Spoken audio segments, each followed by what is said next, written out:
Tytie and Kiki vana ava uchaondoita zvekudinawo mozvati vanhu vabuda nemwana wangu kujara vabuda nemwana kujara zvikanzi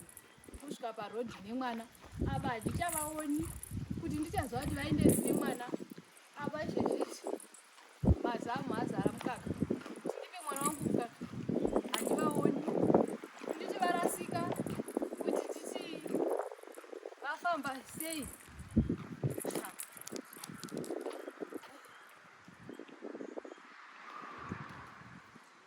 nero havasiwo vosati handombozvita kuti vaenda nekupi ndambofamba ndikatsvaga ndaenda ndakadai hamene kuti vaende kune mwana wangu vanhu vavavo anyway ava nango yatova nechihosho